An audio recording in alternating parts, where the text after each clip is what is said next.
آپ سعودی عرب میں جا کے دیکھیں، ہر 10 سے 20 فٹ کے فاصلے کے اوپر عورتیں آپ کو نظر آئیں گی۔ یہ بیان حلفی کے اندر وہ یہ لکھ کر دے گا کہ میں سعودی عرب میں جا کر بھیک نہیں مانگوں گا۔ بسم اللہ الرحمن الرحیم، السلام علیکم، میں ہوں ملک شاہ زیب بابر۔ اس وقت سعودی عرب کے اندر ایک ویڈیو بہت زیادہ وائرل ہو رہی ہے، جو کہ ایک بزرگ شہری، پاکستانی شہری کو بھیک مانگتے ہوئے دیکھا جا سکتا ہے، جو جگہ جگہ پر جا کر یہ کہہ رہا ہے کہ میرے دل کا آپریشن ہوا ہے، میرے ہارٹ سرجری ہوئی ہے اور اس کے لیے مجھے پیسوں کی ضرورت ہے، تو لہٰذا مجھے پیسے دے دیے جائیں۔ اور اس کے لیے باقاعدہ وہ رونے کی ایکٹنگ بھی کرتا ہے اور اس کے باقاعدہ آنسو بھی آتے ہیں، لیکن اس کے لیے وہ کیا کرتا ہے، وہ سائڈ پہ جا کے ڈراپس وغیرہ ڈالتا ہے، اس سے متواتر اس کے آنسو جاری رہتے ہیں۔ اور اس کے ساتھ ہی اس کی CCTV فوٹیج بھی وائرل ہوئی ہیں۔ اس دفعہ کسی پاکستانی نے اس کی ویڈیو نہیں بنائی، لیکن اس دفعہ کسی دوسرے ملک کے شخص نے، باشندے نے پاکستانی کی ویڈیو بنا کر سوشل میڈیا کے اوپر وائرل کی ہیں۔ یعنی پہلے تو صرف پاکستانی یہ ان کو پکڑتے تھے اور ان کی ویڈیو بنا کے سوشل میڈیا پہ وائرل کر دیتے تھے، لیکن اب دوسرے ممالک کے لوگ بھی پاکستانی فقیروں کی ویڈیو بنا کر سوشل میڈیا کے اوپر وائرل کر رہے ہیں اور پاکستانیوں کو باقاعدہ ٹیگ کر رہے ہیں کہ یہ لو، یہ تمہاری، یعنی جن کے جاننے والے ہیں، جیسے کسی پاکستانی کا کوئی مصر کا یا کوئی یمن کا جاننے والا ہے تو وہ اپنے پاکستانیوں کو ٹیگ بھی کر رہے ہیں کہ یہ لو، یہ تمہارے پاکستانیوں کے حال ہیں۔ صاحب زیرے ان جیسے لوگوں کی وجہ سے وہاں پر رہنے والے جو اوورسیز بھائی ہیں ان کے اوپر بھی کافی حد تک مشکلات بڑھ چکی ہیں اور مزید انہیں مشکلات کا سامنا بھی کرنا پڑ سکتا ہے۔ پاکستانی فقیر سعودی عرب میں جا کر مانگنے کی وجہ سے نہ صرف پاکستان کی ساکھ متاثر ہو رہی ہے،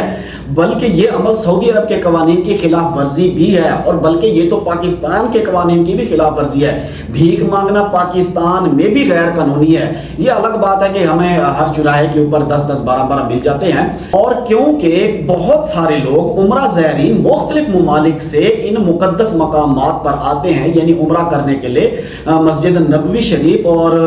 کعبہ شریف کے اندر آتے ہیں زیارت کرنے کے لیے، عمرہ کرنے کے لیے، تو اس طرح کے جو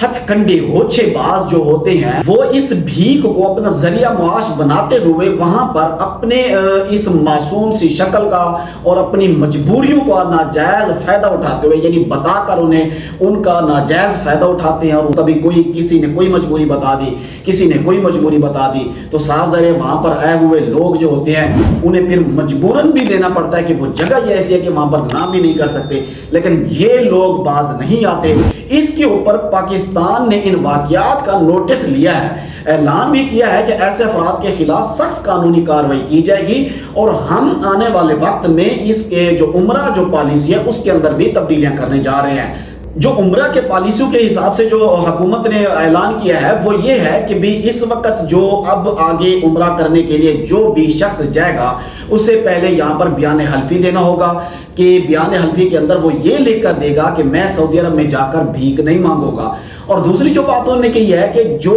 بھی عمرہ پر جائے گا وہ گروپ بندی کے ساتھ جائے گا، یعنی بغیر گروپ کے کوئی بھی بندہ نہیں جا سکے گا۔ یعنی جیسے پہلے کوئی بھی چلا جاتا تھا، اکیلا بھی چلا جاتا تھا، جا کے عمرہ کر کے آ جاتا تھا، اب وہ سین نہیں ہوگا، گروپ کے ساتھ جائیں گے تب عمرے پر جا سکیں گے، ورنہ نہیں جا سکیں گے۔ لیکن اس میں اپنا جو اوپینین ہے میں وہ یہ دوں گا کہ جب کوئی بھی شخص بیان حلفی لکھ کر دے کر جائے گا تو اس کی کیا گارنٹی ہے کہ وہ وہاں پر جا کے بھیک نہیں مانگے گا؟ اور دوسری بات یہ ہے کہ کیا یہ ان لوگوں کی توہین نہیں ہے جو عمرہ پر جائیں گے، جو اس طرح کے کام میں بھی ملوث نہیں ہے؟ کیا یہ ان لوگوں کی توہین نہیں ہوگی؟ تیسری بات جو ہے وہ یہ ہے کہ گروپ بازی، یعنی گروپ کے بغیر بندہ نہیں جا سکے گا۔ تو میں یہ کہنا چاہوں گا کہ ابھی 12 لوگ پکڑے ہیں جو کراچی ایئرپورٹ سے پکڑے گئے، جن میں 4 خواتین اور